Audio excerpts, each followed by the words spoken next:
Hello everyone, this is a quick syllabus and prep update for NEET 2026। तो मेरा कितना syllabus हुआ है, मैंने कितने टेस्ट दिए हैं और आगे क्या करने वाली हूँ, पूरा फेब का भी प्लान जो है वो मैं इस वीडियो में शेयर करूँगी। So I have been studying consistently for around 40 days now. तो उस हिसाब से देखते हैं मैंने कितना सब कर लिया है। सो फॉर बायोलॉजी देखा जाए तो मैं वन शॉट से कर रही हूँ, तो मैंने वन शॉट से सब कुछ कर लिया है, 11 12 दोनों। और रिवीजन में मैं क्राइटेरिया एनसीईआरटी रखती हूँ और प्रैक्टिस शीट रखती हूँ, तो जिसमें से मेरे सिर्फ 11th में 6 चैप्टर्स बच रहे हैं, उसके अलावा एनसीईआरटी और प्रैक्टिस शीट दोनों डन है। And this is my check list, जिसमें मैं डीपीपी वगैरह भी जो है थोड़ा बहुत कर रखा है, और जो मैं रिविज़न के लिए करती रहती हूँ एक डीपीपी पीछे की भी। और ये प्रैक्टिस शीट का कॉलम है और ये लेक्चर्स में वन शॉट ही काउंट होते हैं, और ये एनसीईआरटी। तो मेरे सिर्फ 6 चैप्टर्स ही बच रहे हैं फ़िलहाल के लिए, और एनाटॉमी भी मेरा हाफ से ज़्यादा हो चुका है, एनाटॉमी ऑफ फ्लावरिंग प्लांट्स। और फिर केमिस्ट्री में आते हैं, तो मेरी प्रायोरिटी भी फिज़िकल केमिस्ट्री ही है, जिसमें से मैंने थर्मो के 11 लेक्चर या 10 लेक्चर तक कर लिया है, तो इक्विलिब्रियम ही बच रहा है। बट लेक्चर्स ही किए तो बहुत अच्छे से रिवीजन नहीं हुआ है, तो वो कर रही हूँ। और इनऑर्गेनिक में मैंने सिर्फ 2 वन शॉट्स देख रखे हैं, पीरियोडिक टेबल और केमिकल बॉन्डिंग के। IUPAC और GOC वगैरह ये सब तो मेरे पहले ही हो रखे हैं, तो इसका मैंने वन शॉट देख लिया है और रिवीजन भी साइड बाय साइड कर रही हूँ, क्योंकि ये ऐसे पार्ट हैं जो मुझे आते हैं। और आइसोमेरिज्म और हाइड्रोकार्बन के भी वन शॉट्स हो चुके हैं, और हेलो एल्केन्स से लेकर 12th का पार्ट में बायोमोलिक्यूल्स भी हो गया है मेरा, मैंने अलग से कर लिया था, छोटा ही था पार्ट है ये। तो रोज़ मैं डेली एक लेक्चर जो है ऑर्गेनिक केमिस्ट्री का ले रही हूँ।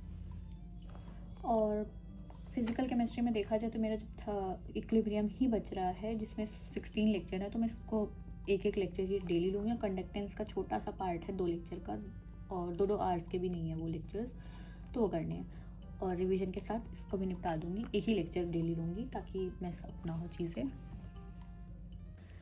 और फिज़िक्स में आते हैं तो मेरी हालत कुछ खास है नहीं फ़िज़िक्स को लेकर, जिसमें से मैंने बेसिक मैथ सेक्टर ये सब तो नोट्स वगैरह के साथ हो गया। यूनिट्स एंड डायमेंशन मैं एरर वाले पार्ट में ही अटकी हुई हूँ, पता नहीं क्यों ये पार्ट मुझे बड़ा मुश्किल लग रहा। मुश्किल है नहीं, मतलब वो होता है ना, दिमाग ही रेजिस्ट कर दे इस पार्ट को करने के लिए, वैसा चल रहा है। और motion in a straight line, ये प्लेन वाला, और NLM वर्क पावर एनर्जी, सब मैंने वन शॉट से करके छोड़ दिए हैं, मैंने इसको रिवाइज़ नहीं किया। आई नो ये अच्छी चीज़ नहीं है, बट स्टिल। और फिज़िक्स में मैंने मॉडर्न फिज़िक्स कर ली, इसको भी लेक्चर ही देख के छोड़ा है। तो इस वीक में इस 30 डेज़ में आने वाले फेब के मैं अपनी फ़िज़िक्स को स्ट्रॉन्ग करने की कोशिश करूँगी। तो जिसके लिए आई will be doing mind maps, physics के माइंड मैप कर लूँगी, रिव्यू हो जाएगा चैप्टर, और उसके बाद उठान के लेक्चर्स करूँगी, जिसमें मैं सर के साथ ही क्वेश्चन सॉल्व करने की कोशिश करूँगी, क्योंकि मेरी अप्रोच उतनी बिल्ड नहीं हो पाई, मैं क्वेश्चन से उतना फेमिलियर अभी हूँ नहीं, तो इस वजह से मैं सर के साथ ही करूँगी। फिर जो पार्ट नहीं आएगा मार्क करके उसको अलग से खुद से सॉल्व करने की कोशिश करूँगी। और जैसे जैसे आगे बढ़ूँगी, पीछे का नोट्स के थ्रू, जो बैच के नोट्स है उसके थ्रू, और टेस्ट दे के उससे अपने आप को इम्प्रूव करूँगी। और टेस्ट का कहा जाए, मुझसे पूछा भी गया था कि मैंने क्या टेस्ट दिए हैं, तो अभी तक मैंने सिर्फ 2 ही टेस्ट दिए हैं, जो कि नहीं अच्छी बात है, पता है मुझे।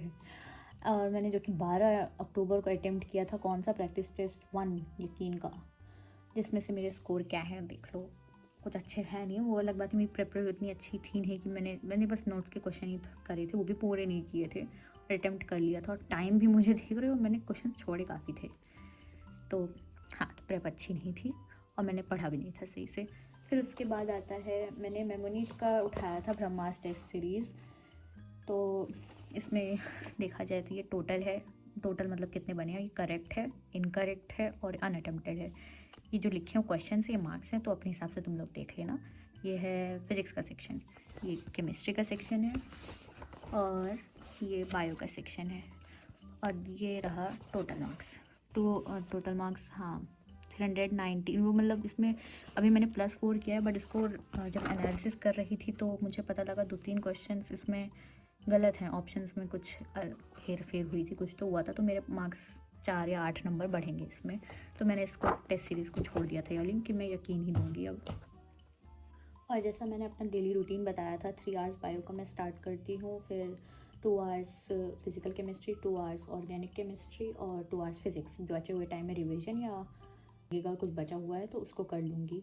उसके अलावा फेब के फर्स्ट वीक में तो ये करूँगी, और नेक्स्ट वीक से मैं कोशिश करूँगी कि यकीन 2.0 के टेस्ट देना स्टार्ट कर दूँ। स्टार्टिंग से दूँगी, वो भी हर अल्टरनेट डेज पे, मतलब कि मंडे को दिया तो ट्यूसडे को एनालिसिस करूँगी। वो 3 आवर्स जो मेरे बच रहे थे वैसे ही हो जाएगा, 3 आवर्स एनालिसिस करूँगी।